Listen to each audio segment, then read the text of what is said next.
Benvingudes i benvinguts a esta nova entrega d'Economia i Empresa. Gràcies a tots i a totes per l'atenció que tenim, que ens seguiu cada setmana. I bueno, pues tenim un altre programa ja per acabar esta sèrie i m'emprendrem la continuació d'estos programes després de falles i pues hem de tornar a analitzar el que ja els nostres col·laboradors anticipaven la setmana passada, que anaven cara a una guerra, i ara pues, ja estem dins de la guerra, estem dins del túnel, i bueno, a veure què ens depara el futur. Així és que anem a repassar, no la part política, que jo crec que de tots tenim una idea prou clara, bueno, n'hi ha d'alguns per ahí que no la tenen tan clara, però jo crec que la gran majoria tenim una idea prou clara de la part política i nosaltres anem a centrar-nos en la part econòmica i en els desastres econòmics que podem intuir que poden vindre, que estar esperant-nos a la vuelta a l'esquina. Aleshores, en principi, presente al nostre col·laborador habitual, a Xavi.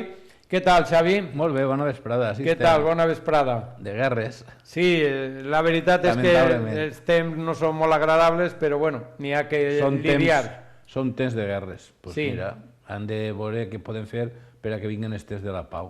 I ajudar el que puguem a les persones i ja està. Pues després d'esta breu introducció anem a ja entrar en debat. Primerament anem en el nostre company Xavi. Què tal, Xavi? Bona vesprada. Molt bé, així a comentar tot aquest tema que per desgràcia està d'actualitat. Tu vens guerrero avui també, no? Home, són dies de guerra. O sigui que tu estàs en el teu medi natural. Hi ha que ambientar-se, sí. Molt bé. Jo el que volia en principi és extraure-nos de tota aquesta sèrie de desastres que tenim per ahí, de morts, de tot això que, bueno, per desgràcia és el que tenim en el menú de cada dia. I el que voldria un poc és que ens digueres coses d'Ucrània, a nivell de d'on ve Ucrània, què és Ucrània, quina població, quina superfície, i vull dir que un poquet mos ensenyares què era aquest país. Pues Ucrània és un país que és una immensa plana, és quasi més de mig milió de quilòmetres quadrats de plana. Això en països, quin seria aproximadament? Pues un poquet més que Espanya. És un país prou comparable en població i superfície. Té com uns prou 100.000 quilòmetres quadrats més, té 600.000, nosaltres ne tenim 500.000, en termes aproximats. Nosaltres tenim 47... Com Espanya i Portugal, per exemple. Sí, seria exacte, equivalent a la península Ibèrica. I després la població són uns 41 milions i nosaltres així som 47, és a dir, que estem en termes prou equilibrats. Això en quant a la població. L'origen és molt antic perquè inclús és possiblement la base del naixement de Rússia, no? Perquè en principi aquella zona es deia rus. I és una terra de cosacos, de gent d'immigració, sobretot de molta moguda, de gent que ve de la part d'Euroàsia i gent que va del sud, cap allí també. I la religió fonamentalment són cristians, una part ortodoxa i una altra part cristians, bàsicament catòlics. N'hi ha, de fet, inclús no sé com se diuen exactament, però són uns catòlics que tenen una peculiaritat, no? Sí, que no són no segueixen el rite oriental, sinó que tenen alguna més. I després l'origen no ha sigut mai independent fins a que la Unió Soviètica va petar. La Unió Soviètica se va arruïnar, com espera que passe en Rússia també, esta vegada, perquè va seguir una guerra en Vietnam i després per tot l'armament, tota la política armamentística i no tenia recursos. Perquè és que, increïblement, Rússia, el seu producte interior brut és molt xicotet comparat amb els Estats Units, inclús a millor en qualsevol país d'ací d'Europa. És algo més que Espanya, no és ninguna cosa més. I aleshores, dins d'aquest desmembrament de la Unió Soviètica, apareix el tema d'Ucraïna. I Ucraïna, en el tractat que se va fer en Budapest en 1990, el que fan és reconèixer-li la plena independència en tots els territoris que té tot això, a canvi de que Ucrània, que tenia en aquests moments 5.000 ojivas nuclears, és a dir, 5.000 pepinos d'això, que es reingressara a la heredera de la Unió Soviètica, que era Rússia, perquè ho tinguérem més controlat. Era un problema de seguretat. Estos accepten, encara que algun general dels ucranians es diu que cuidao, que era millor que se reservaren alguna ojiva nuclear per a tindre garantia de que no n'hi hauria ningú veí, com ara ha passat. Entonces, en 2014, que és d'on ve el lío els russos, Putin incomplix flagrantment l'acord, el tractat que va fer. Que se va fer els russos, en aquest cas els herederos de la Unió Soviètica, que el va signar Estats Units, Inglaterra, Ucraïna i Rússia. Entonces, quedant-se Crimea, sense ninguna agressió de part de tot això, i després també fomentant els independentistes, teòric, perquè jo no crec que no són independentistes, que són ja una gent preparada per al Kremlin per armar lío, i ens du tot això on estem. Perquè jo crec que en alguna ocasió comentares que aquesta gent descén de l'imperi austrohúngaro, que vol dir que té unes arrels que són europeistes. Una part d'ells descendís de l'imperi austrohúngaro i una part també, en aquestes 3 repúbliques bàltiques que n'hi ha, una d'elles, no sé si Estònia o Letònia, una d'aquestes 3, se va fer tan gran que ocupava tot hasta Ucrània. O sigui que ahir n'hi ha hagut molt de moviment històric. Però aquesta és la situació actual, la que juguem, no? Un país que ha sigut agredit contra totes les regles internacionals hagudes i per haver, i jo crec que Putin ha aplicat la doctrina Brezhnev. La doctrina Brezhnev se va aplicar quan la invasió dels russos de Txecoslovàquia, que per aquells que són més joves es veu molt lluny, però a Txecoslovàquia li van fer el mateix que han fet a Ucraïna. I li van fer el mateix i Brezhnev ho va justificar en base a una qüestió, que tots els països eren independents però que el socialisme internacionalista permetia que en determinats moments aquesta independència fos controlada perquè no se passaren al capitalisme.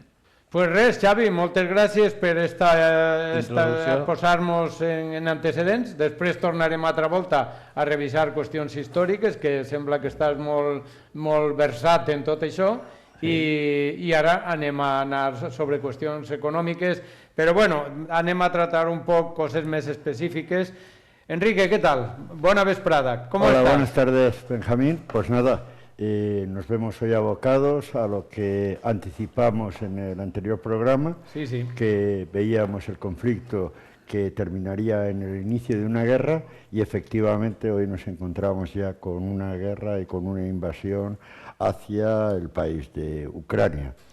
Tú, perdona por poner un poco, ¿tú esto qué piensas? ¿Que duraba un mes, un año o 5 años? ¿Qué es la opinión? Esto, evidentemente, cosa que contestes estará bien porque no lo sabemos nadie, claro. Vamos a ver, esto durará el tiempo que cueste la conquista de Kiev y el objetivo y alguna que otra capital, así como deshacer el actual gobierno, bien porque lo aparten de una manera, por rendición, ahí se acabará la guerra, pero el mal estará hecho con consecuencias que van a durar muchísimos años. Yo en primer lugar, Benjamín, sí que quisiera, pues, que creo que es unánime por los que somos los tertulianos de esta mesa, es que nuestra solidaridad con el pueblo de Ucrania, creo que es importante lo que están sufriendo. Muy importante. Debemos con estas expresiones debemos hacer que las autoridades, aquellos que pueden hacer realmente algo en ese país, que lo hagan. Era impresionante ver a la población y al propio presidente de Ucrania decir: no nos dejéis solos. Sin lugar a dudas, expresar nuestra indignación y rabia por ese comportamiento que está teniendo, en este caso, Vladimir Putin, invadiendo el país, y sobre todo también tenemos que dejar ahí ese apoyo a esos rusos que están manifestándose en la calle, en no a la guerra, pidiéndole a su presidente que pare o que paralice la guerra y que están teniendo consecuencias, los están deteniendo y los están metiendo en la cárcel. Estos también son víctimas de este conflicto. A partir de ahí, pues como te he dicho, ¿qué va a durar esto?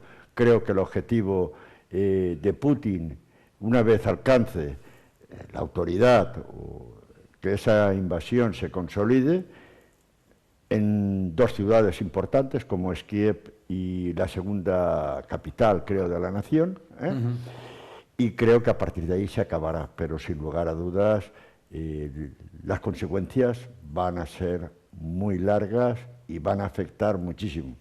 En el tema económico, decirte que en Europa, por ejemplo, yo creo que estos fondos que había puesto la Unión Europea para la recuperación y tal, esos fondos se van a quedar insuficientes o no van a tener la reacción que se esperaban. Pienso también que todo este tipo de situaciones va a afectar a Rusia.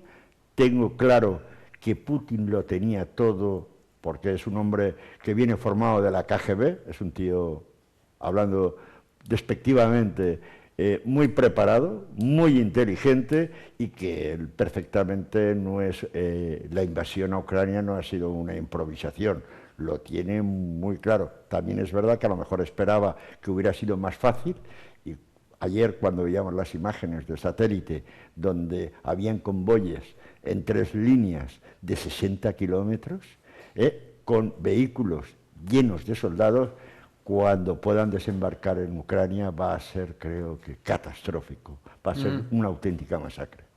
Bueno, luego volveremos contigo y con un poco los efectos de la guerra sobre Rusia, sobre la Unión Europea, porque me da la impresión de que China y Estados Unidos se quedan, digamos, un poco mirando cómo los demás nos desangramos, me da esa impresión, pero bueno, luego volvemos y ya te escuchamos nuevamente. Realmente tú, sobre la parte histórica, sobre la parte, digamos, estratégica, ¿qué otras aportaciones se te ocurren así a bote pronto sobre esta cuestión? No, és a dir, que n'hi ha un tema també que hem deixat un poc de costat, la influència de l'imperi austrohúngaro. Sí, era un tema interessant. Érem parlant en l'anterior pregunta, i jo crec que va tindre presència important. Si mirem mapes del segle XIX, pues allí n'hi ha una presència de l'imperi austrohúngaro, i aquesta és la raó perquè en Ucrània es parlen dos llengües, l'ucranià, per dir-ho alguna, o l'ucraniès, i el rus. El rus més bé en la part nord, l'evidència són aquestes dues repúbliques separatistes o regions, més bé que repúbliques, regions separatistes, el Donbass i l'altre que no recordo el nom, i després esta. I una vegada que, un dato que sí que vull, per què l'enconament, es diria que analitzar per què s'ha enfrontat la població tant en Rússia. És que tenen molt mal record. O sigui, aquells que coneguen la història, durant quan va manar Lenin i després el va seguir Stalin, feren una hambruna espectacular. Crec que ho he dit en l'anterior. Sí, comentaris. Va fer una... Però que se moria la gent de fam, però una cosa espeluznant, perquè s'emportaven el menjar a la part russa i se llevaven a les colònies, per dir-ho d'entre cometes, no? I a més, era tan forta que quan van invadir els nazis la zona, s'apuntaren una part d'ells, no molts, però grups adrede per a lluitar contra russos i una espècie de vengança. I dit això, la situació és que té mal menjar. Mal menjar perquè això, com ja anticiparem, i segurament el company que va tractar els temes d'economia ho farà, va aportar un canvi de l'ordre mundial espectacular. La qüestió geopolítica, sí, que era un poquet el que volia anar a parar. Com veus tu aquesta qüestió? La geopolítica és que està més clar que ara que n'hi ha dos bandos. El bando, diguem, euroamericà, australià, etc., per situar on estan les principals regions, i després el bando soviètic i xino, són els dos. El bando, diguem, euroamericà asiàtic també té un important aliat com és el Japó, que no descartem que se li dote d'armament inclús nuclear, si les coses se fiquen mal, perquè és el que està encarregat ell i els australians de defendre el tema de Taiwan, que és la pròxima peça del tablero mundial. En aquesta partida d'escacs van jugant-se peces i aquesta ha sigut una d'elles. S'han basat en que els Estats Units, al replegar-se de la manera tan absurda que ho van fer de l'Afganistan, que va ser una cosa desgraciada, jo crec que devien d'haver-se mantès, abandonaven allí un dineral, i en això Trump, que no s'han de la meva devoció, va dir l'altre dia una veritat con quilo, abandonar 85.000 milions de dòlars d'armament i de material d'alta tecnologia que els altres, afortunadament, no saben ni manejar-los, perquè s'han dedicat a pasturar cabres i en el Kalashnikov incorporat. Després tornem sobre això, perquè jo te vull preguntar si no tornarà a passar-li a Rússia el que li ha passat als Estats Units allí, perquè jo crec que aquesta gent tampoc s'hi ha jugat el 100% de les seues possibilitats al primer envite. Però bueno, això tornem després i ja comentem. Enrique, la qüestió que jo volia preguntar-te és, ara tenim, més o menys, parle d'una aproximació, que el petroli, per exemple, de Rússia valia l'altre dia 62 euros i ara estan a 19 euros. O sigui, vull dir que, evidentment, esto suposa que l'avantatge serà, com sempre, per a Xina, que són els que van de rebaixes i els que se fan en tot a canvi de res.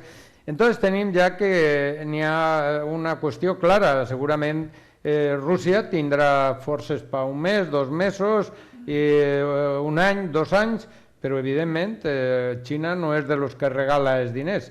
Entonces, vull dir, ¿hasta quin punt aguantarà Rússia tot este tema? Bueno, el iniciar este conflicto y el Rusia haber estado realmente o haber provocado esta guerra, yo estoy seguro que va a tener unas consecuencias para Rusia importantísimas. Yo creo que Rusia esta guerra la va a arruinar y llegará, creo que, a una posible quiebra. ¿Por qué eso? Pues bueno, vamos a empezar de que la Unión Europea, que realmente se debía haber activado mucho antes, pero cuando el presidente Vladimir Putin amenaza a Europa diciendo que iba a poner en activo su unidad de emergencia nuclear, es cuando se asusta, y en este caso Alemania, que es la más reticente, es la que lidera y es la que empieza a marcar y decir, vamos a bloquear el sistema SWIFT. El sistema SWIFT es el intercambio de divisas y de transferencias entre todos los bancos, es decir, ya los han paralizado, ya no van a poder cobrar importaciones ni podrán pagar exportaciones, queda totalmente bloqueado en ese tema. Esto empieza ya a afectar, el rublo está cayendo, de un día a otro cayó un 20% y va a seguir cayendo, ya empieza a ser una divisa que ya no es nada atractiva, la bolsa está bajo mínimos, que también está teniendo repercusión en todas las bolsas europeas, ayer creo que caían un 2%, todas las bolsas a nivel mundial, España se quedó en el 1,5 más o menos, y una de las cosas que también a Europa, que somos los más próximos a Ucrania, Ucrania es parte de Europa, es que después de haber pasado esta pandemia de COVID, la Unión Europea había preparado una serie de fondos para ayudar a esa recuperación. Esta guerra va a perjudicar esa recuperación y seguramente esos fondos no van a ser suficientes tampoco para mantener una cierta celeridad o un cierto ritmo de recuperación.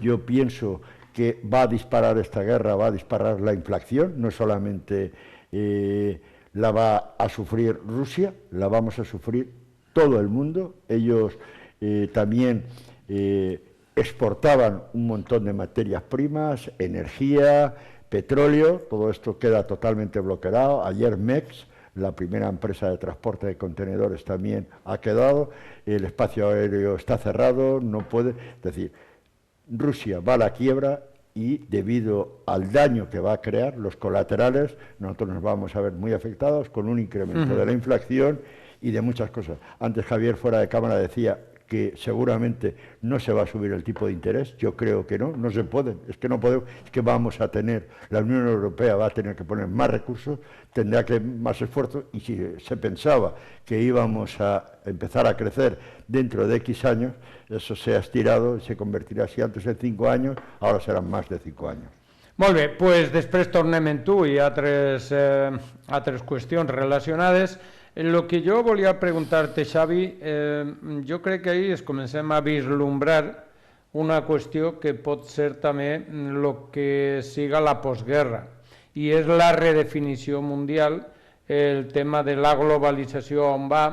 Vull dir, tot això, en quin punt ho veus tu, o com veus que després quedarem, perquè bueno, ara estem en les primeres estribacions, però quan arribem dalt és quan veurem com ha quedat el camp de batalla. Bé, jo crec que se pot afirmar ja en rotunditat que la globalització s'ha acabat. O sigui, tu la dones per acabar. Jo la dono per acabar. Que ve la regionalització, que Xina ja no va exportar ni va fer... O sigui, que ha passat una època i ha entrat en un nou escenari, això el que ha fet és accelerar la història, tot això que estem veient ara. Perquè aquestes coses canvien la història, canvien les relacions mundials, canvia la manera de produir, etc.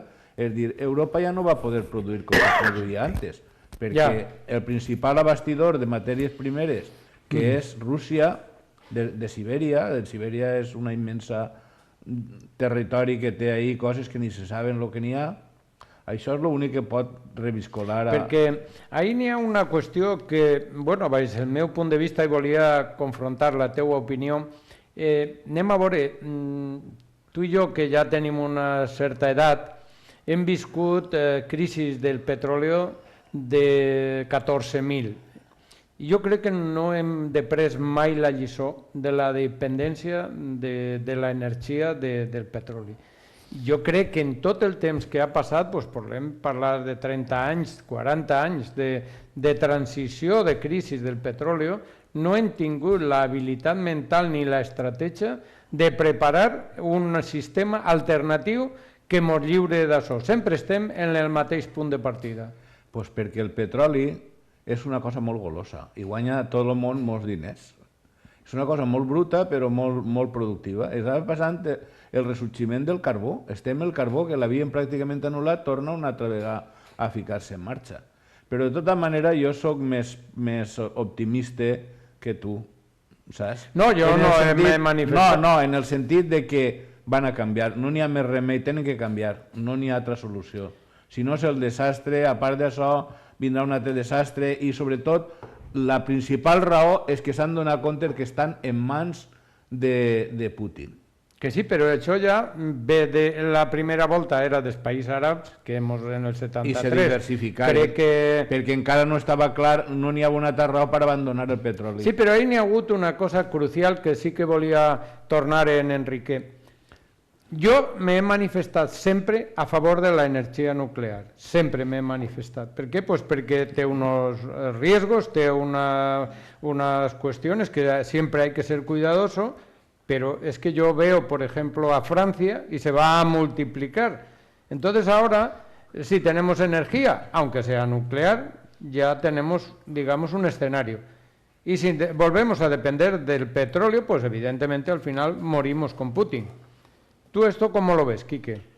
Bueno, yo lo veo que los políticos parece que no toquen la calle y la situación que sufren familias, gobiernos, etcétera. Es decir, son políticos, están allí, alguien decide, vamos a cerrar nucleares, a mí me parece bien, pero si tenemos alternativas. Es decir, nosotros estamos comprando energía a Francia, que la producen centrales nucleares. Es que nosotros no tenemos, con los saltos de agua que tenemos, con todo, no podemos producir la electricidad. Bueno, de hecho ahora la han declarado energía verde. Ya, pero vamos a ver, pero se están cerrando, tal vez hay que modernizarlas, hay que hacer alguna cosa, pero tenemos que tener centrales nucleares, hay que acotarlo, pero si, vamos a ver, si eso es como cuando una población decía, no, aquí no me pongas el vertedero nuclear, y resulta que el de al lado, sí, es como si en esta comarca o en esta población dijéramos no, a un vertedero nuclear y la población que nos linda a nosotros, que está a 4,5 kilómetros, dice que sí y la aprueban. A mí que me digan, que me expliquen si yo he dejado de tener riesgo solamente por eso. Lo que hay que hacer son intentar buscar energías alternativas. España, por ejemplo, es un país de sol y de aire. Hay que invertir lo que se pueda para intentar generar energías alternativas a la electricidad, en el sentido al petróleo. Pero bueno, si tenemos que acudir a las centrales nucleares, debemos tener. Es que España llegará un momento que no podrá pagar su consumo. Es que no podemos. Y lo peor de todo es que no lo generamos.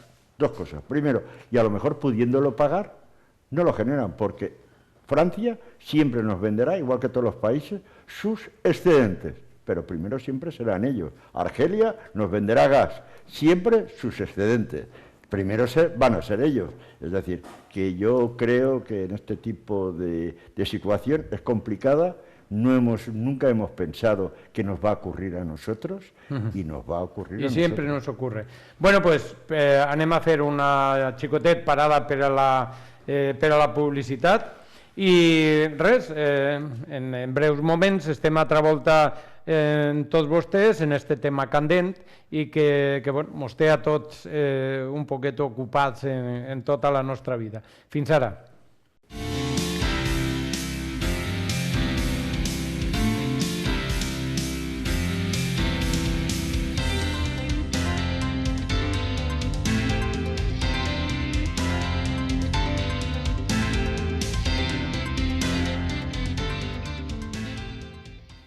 Hola, pues així estem de nou per analitzar algunes qüestions de candent actualitat sobre la qüestió d'Ucraïna i bueno, estaven ahí en una discussió sobre la energia.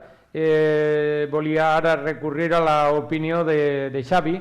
Tu, al respecte del nostre dèficit d'energia, què és el que ens pots aportar? Bueno, jo crec que l'aposta d'Espanya i de l'Estat és molt clara. Ho ha dit avui s'ha fet el pleno extraordinari de les Corts Espanyoles i ha intervingut el president del govern i ho ha dit claríssim, que és l'hidrógeno. L'hidrógeno és una solució, cuidado, l'hidrógeno no és un combustible en si, és un vector, és dir, el que fa és que almacena energia i després la dona mitjançant uns processos. O sigui que és, diguem, una pila enorme. Una pila, exactament, i això seria una molt bona definició.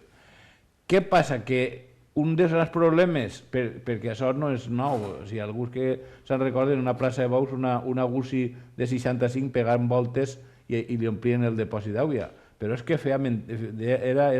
tenia trampa, perquè li ficava uns polvets, unes coses, això se diu el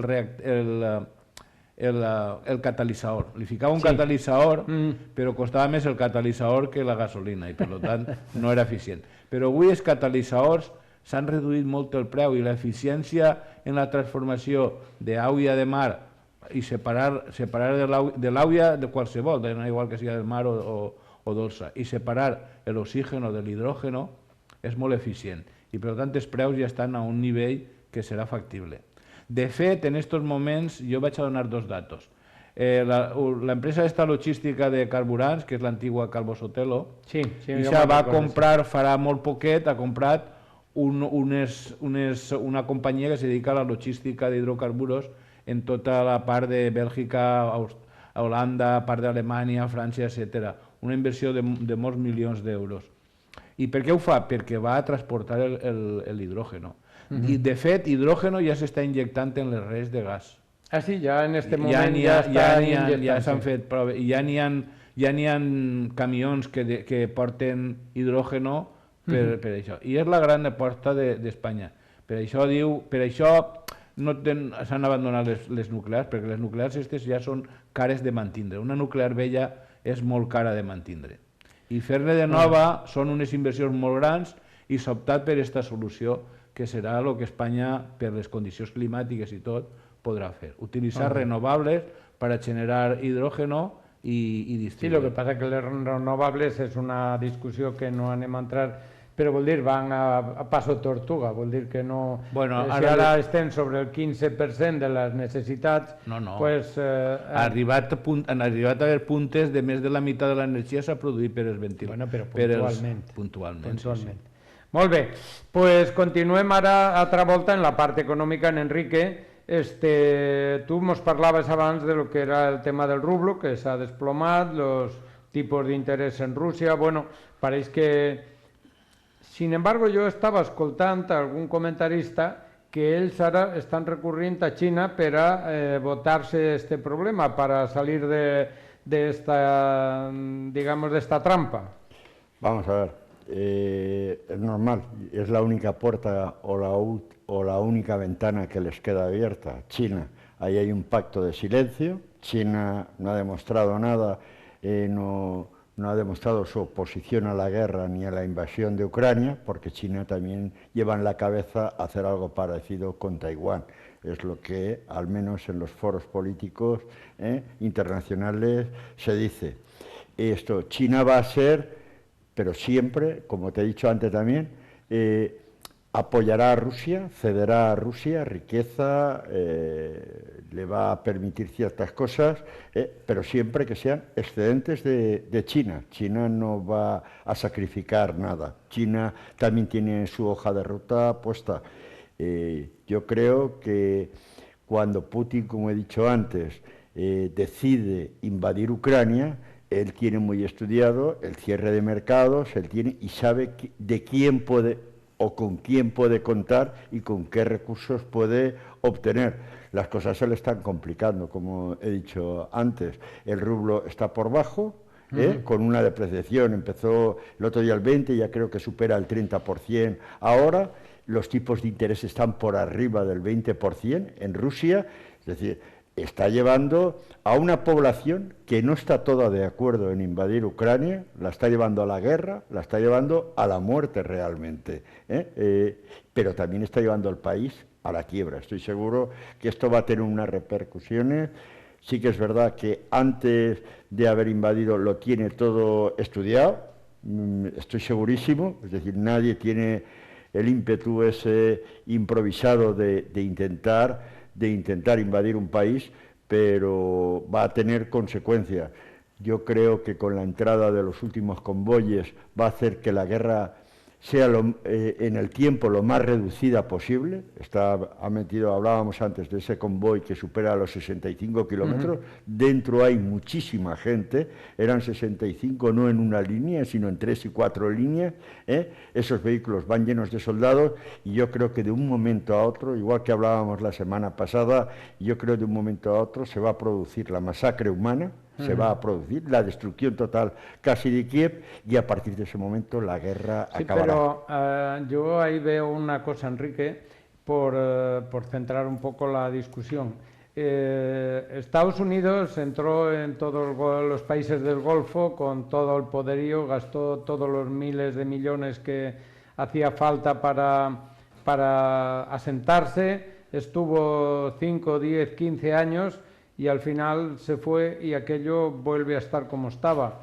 Y a mí me da la impresión que algo muy similar puede pasar en Ucrania, porque realmente Ucrania tiene un sentimiento de nación propia que no quiere irse con Rusia, eso es lo que veo yo.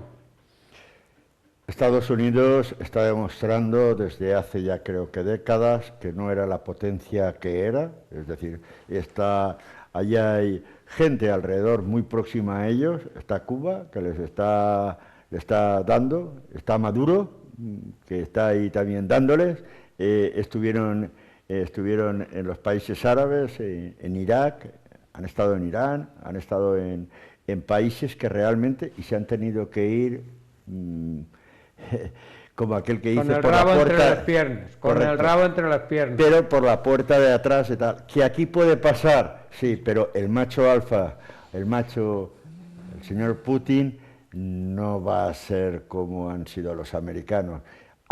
Masacrará, porque sí que es verdad, Estados Unidos no tiene. Este hombre creo que ha perdido la noción del sentido común.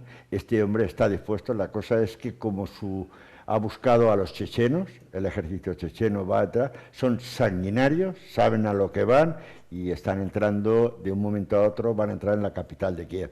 Este hombre se irá a lo mejor, sí, pero habiendo dejado un auténtico desierto en la ciudad de Kiev o en Ucrania. Se lo va a llevar todo por delante, sin lugar a dudas.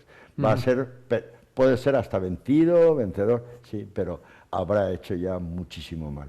No, en eso estamos todos de acuerdo, que realmente lo que se está produciendo es una tragedia de tal magnitud que parecía imposible que a estas alturas de este tiempo pudiera haber lo que está pasando ahora, pero bueno, la realidad siempre supera la ficción. Yo siempre había visto estas películas de la Agente 007 y estas cosas que parecía que efectivamente eran de película, pero ahora ya no es película. Ara estem parlant ja de realitats, de ojivas, de tal, y no tenemos el 007. Benjamín, y una pregunta, simplemente para la mesa, a ver qué opinas.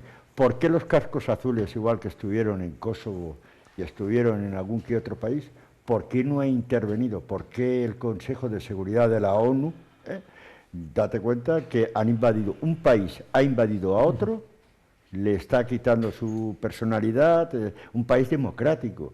¿Qué es lo que pasa? Porque dicen que la ONU tiene unos estatutos de funcionamiento que no pueden invadir, no pueden ir a defender porque no es miembro de la OTAN Ucrania, cuando están desesperados.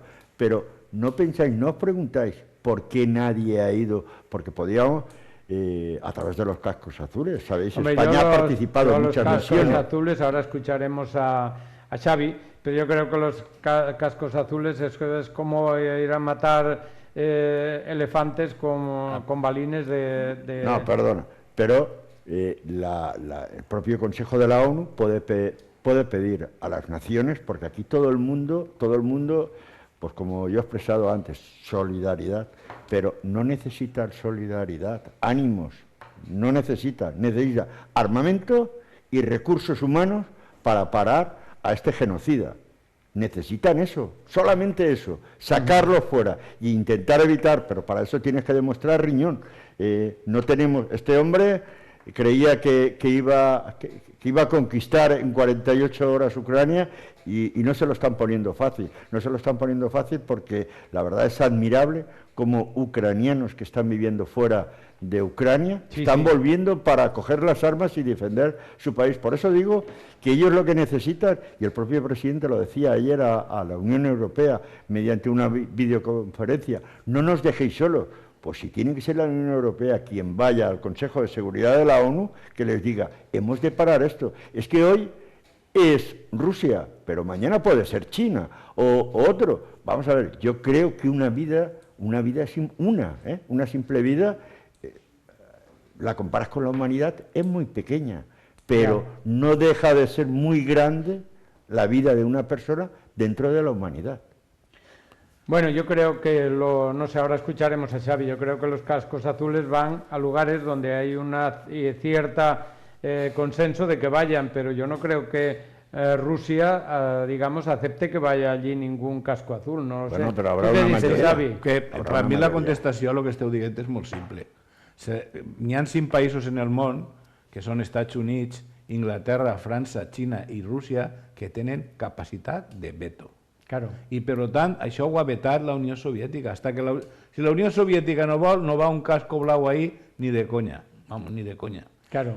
Así, desde el punt de vista bèl·lic, per a mi, depèn de la tenacitat dels ucranianos i de que se'ls subministre armament. Jo soc partidari d'armament. Bueno, el govern espanyol ja... El govern espanyol no ha funcionat bé perquè té un problema intern, que té ahí persones que encara creuen... Que están apoyando a Rusia. Es lamentable dir-ho, però l'altre dia el Pablo Iglesias així a lloar a la ex-Unió Soviètica, que estiga ahí Maduro i que estiga Castro encara i el gordito de Corea del Nord i tota aquesta penya, és que donen risa, és que no se donen compte de que aquesta gent, això és una gent que ja no té futur en esta humanitat, que per el bé de la humanitat el que hi ha que fer és tirar-los i alliberar als seus pobles d'aquest tipus de personatges sanguinaris, autòcrates que imposen el seu criteri i que obliguen a la població dels seus països a fer el que a ells es dona la gana, perquè són els amos i són els més guapos del món. I això se té que acabar. I jo crec que així, si Rússia, encara que ha enviat aquesta columna de 65 quilòmetres a 3 en fonda, a 3 en línia i tota la història, dona igual, és un país de 600.000 quilòmetres quadrats. ¿No podría ser que le pasara igual que le iba a pasar a Napoleón en España? Pregunte. Sí, claro. No podria ser. Un detall molt curiós. Els Estats Units lleven l'ambaixada de Kiev, però no se'n van fora d'Ucraïna, sinó que se'n van a un altre poble que està més al sud i que està prou lluny i que n'hi ha una distància lo suficient com para que entonces, si aquesta columna de 65 quilòmetres la tenim que escampar en 600.000 quilòmetres quadrats, pues a lo millor toquen a un tanque cada 1.000 quilòmetres quadrats. Ya, pero estem a lo que... Ha focalizado Putin en 2 ciudades, realmente. Sí. Por las que pasan alguna aldea sí, y tal. Sí, pero para manar de un poble tienes que conquistarlo sanset. Ya, pero han cogido Kiev, sabe que ahí se encuentra el presidente realmente con todo su equipo y el objetivo no es detenerlo. Él ha dicho, es matarlo a él y a todo su equipo. Sí, pero... Es decir, no quieren que quede un líder, però tampoc quieren que quede un màrtir. Però, Quique, els altres no ho hauran previst, això també. Estats Units li va oferir que li feia una extracció de Kiev, se l'emportava d'allí, sense problemes. Ja. No, però jo crec que el president, de lo que l'he escoltat, que jo no Zelensky, que no el coneixia, la veritat, és un tio templat, y pareix que no siga ningún calavera, vamos, sap perfectament. No, sap el que va. I a més té un temple, i jo crec que, anem a veure, suposem-nos una ciutat, jo suposo que Kiev serà la meitat que Madrid, vol dir, tens que anar casa per casa, refugi per refugi, tens que anar destruint tot. 3 millones y medio tiene Kiev, 3 millones y medio tiene Kiev. Però és que jo vos torno a insistir, és que això ja ha passat en la història. Y me referís a Leningrado y a Stalingrado. ¿Qué le iba a pasar a los nazis en Stalingrado y en Leningrado? Eren ciutats molt grans, casa per casa. Bueno, tots han vist escenes... Bueno, ja, però anem a veure, és que en aquel, de lo que jo recorde de la història, a lo millor n'hi ha algo que se m'ha escapat, de lo que jo recorde, els russos directament li ho van deixar tot i cremaren tot. O sigui, li van donar tira pa acabant, que ja arribaràs. I en eixa història els russos pues, a lo millor se carregaren 30 o 40 milions de persones. Vull dir, jo a lo millor estic exagerant, però anirà per ahí. I clar, quan deixes a un invasor realment tot per això i l'únic que te preocupes és de destruir-ho tot perquè no quede res i perquè tinguin que morir-se de fred, pues evidentment això és una bona tècnica, però clar, és una tècnica que massacres al teu poble també.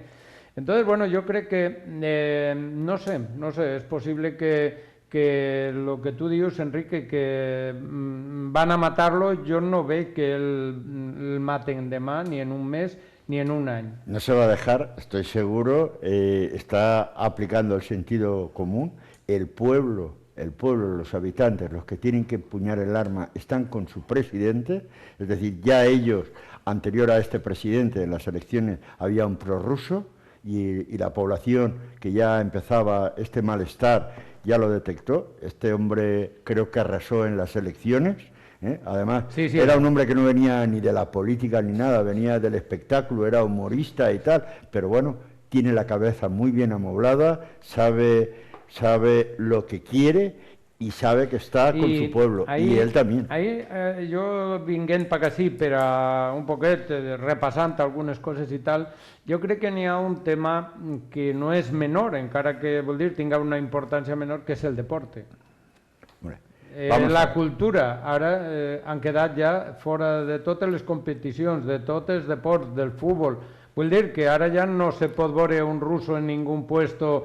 Vull dir que possiblement tinga una part d'injustícia, però bueno, s'han quedat fora de tot i això també a la llarga, vull dir, la gent se pregunta per què. Dentro de las sanciones que está marcando la sociedad mundial, muchas de las sanciones han empezado ya cierre de espacio aéreo, como hemos comentado, es correcto, decir, ya lo tienen complicado. En ningún país nadie quiere que aterrice ningún avión. Hemos hablado antes de de Maersk también, de la transporte de contenedores tampoco, y luego les va a afectar. No sé si algún deportista, yo creo que empezarán algunos que intentarán huir de Rusia y ya no volver a Rusia, a ver si les dan asilo político, porque lo único que saben hacer es esa actividad deportiva y son buenos en esa actividad deportiva. Hay, por ejemplo, la FIA ha dicho que los 2 corredores que están corriendo en Fórmula 1 que hay rusos van a tener que correr bajo bandera internacional del comité y tal, pero ya no, ellos tienen que decidir y claro, no los quieren en ningún país ni en ninguna competición deportiva. Aquí en España, ni cultural, nada que lleve el nombre o el prenombre o como queramos de Rusia. No los vamos a querer. Aquí en España ya empezarán a tener dificultades, son gente muy arraigada, pero claro, esta gente traía dinero de allí, para España también nos va a afectar ese turismo ruso. Dentro de Rusia hay los 2 extremos, mucha pobreza y mucha riqueza, no hay renta media.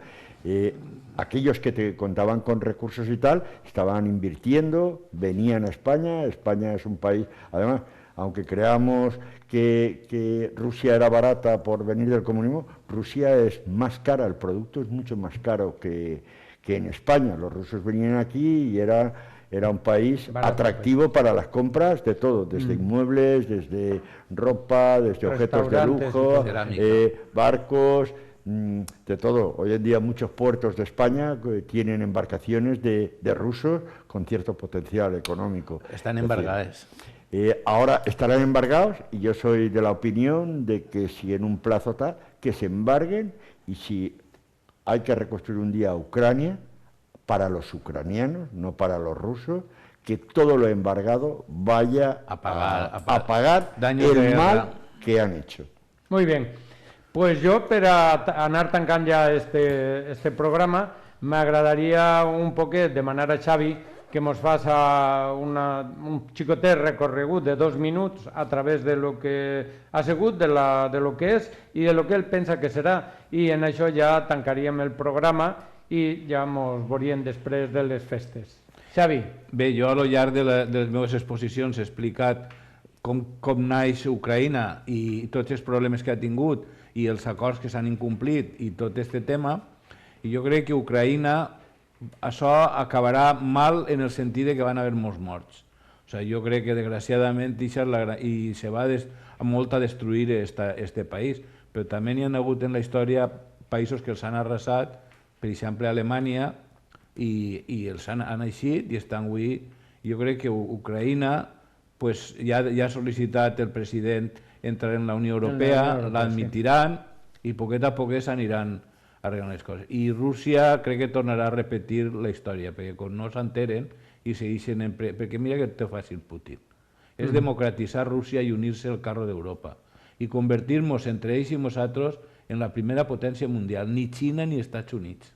Home, jo crec que tu nomenaves abans que ell ve de l'Starsky i jo crec que ja a la mente d'ell li resulta impossible qualsevol cosa que no siga l'imperialisme russo. És que ell és un personatge que si el compares amb Hitler té algunes coses característiques.